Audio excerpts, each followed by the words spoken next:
Right, this is Colin. He's going to tell us a little bit about Penna Lane and a bit about the scale and where it came from and about his ideas of where it came from. So I'll pass it over to you now, Colin. Right. The layout's my son's. He originally built it way back in 2010. Okay. So it's been on the exhibition circuit for quite a while. Yeah. It's developed over that time. Yeah. And it's gone from being analogue to DCC. DCC. So we now like to call ourselves a 4mm double O gauge DCC sound equipped layout. Okay. And it's based on a TMD, a traction maintenance depot. Okay. But with limited resources. We've sort of incorporated a station. Yeah. To cover the fiddle yard operation of the TMD, and what we call the works end. Okay. Which is a modern sort of take on RFS, or what goes on at Doncaster, Eastleigh and places like that. I get you. We've moved through the eras from like sector, BR sector, and gone into the modern scene and tried to, from about 2016, try to keep up with the stock that you would see operating together. Yeah. So, it's all the different privatised companies all coming together. Yeah. Which, some people sort of seem to think, well, that wouldn't happen. Yeah. But it does. It does. It definitely does. The Eastleighs and the Doncasters of this world have set the stall out to service the privatised railway. Yeah. So you can see a Network Southeast, a Network Rail loco with a DRS, with a Freightliner, with an EWS, with a GBRF. Yeah. And the GBRF, they've gone to town in the colour schemes. You've gone off the old corporate blue. Yeah. And we've now got multicoloured trains. So, and that lends itself to a model. Even EWS, gone from the sort of yellow and maroon to a few various sort of shades. Yeah. And they all do their advertising for their prime customers. Yeah, that's it. So you end up seeing different locos in different guises. That's it. Yeah.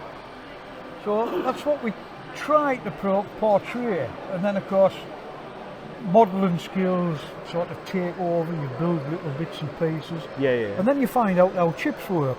The station just lent itself, because it's in effect a layout in its own right. Yeah. It lent itself to mucking about with decoders. Right.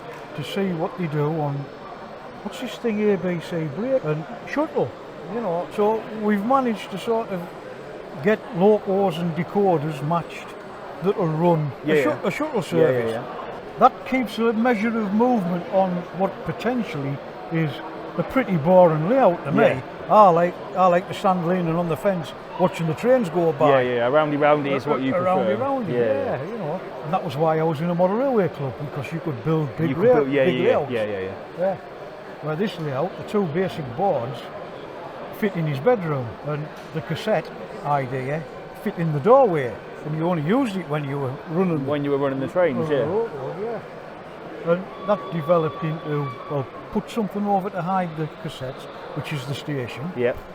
And so now we've got these version 5 decoders which incorporate sound with the ABC and the shuttle function. So they become a lot more automated. At the other end, we have a shunter going up and down a trailer, ostensibly being loaded and unloaded. Yeah. The lads are practicing how to do it, really. And that's based on the old technology. It's an old gauge master shuttle unit for doing what our station does, but with chips. When you set the time up with a potentiometer on this old gauge master shuttle unit. It has a lump of string on it to represent the winch wire. Yeah. But theoretically, you could put a DC loco on there. And it would do the same thing. Because all that track's seeing is DC power. Yeah. The shuttle operation that the station does, put in a minimum length. Yeah. A trailer. Yeah. You know, exactly. Yeah. It's really good. And that, again, that keeps a little bit of movement at the opposite end. What would you say has been made out of the most weirdest thing? Well, the most numerous thing is biro pen ends. Alright, and what have you used them for? There's one there, hose ends. Oh! Right.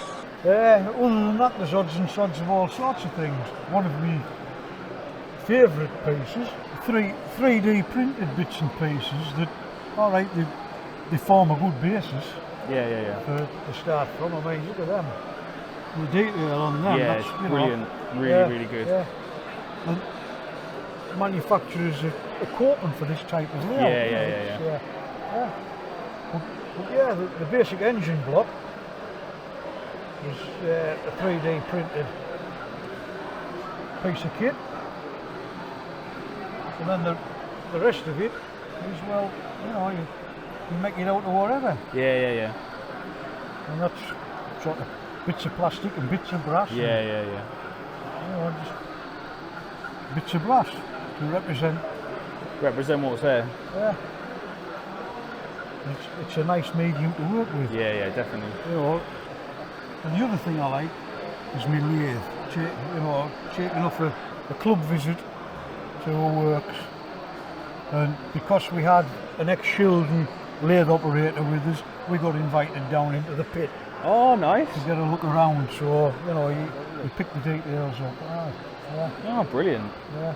And then, of course, we have bits of features from locally. Yeah. Darlington Station, 2/3 of the footbridge. Yeah. The building could be Eastleigh, Leeds, wherever. Yeah, because there's loads of them like that sort of thing, isn't there? Yeah. So you've got plenty of examples still existing to be able to model from. Right, thank you very much. Cheers. Enjoy the rest of the show, mate.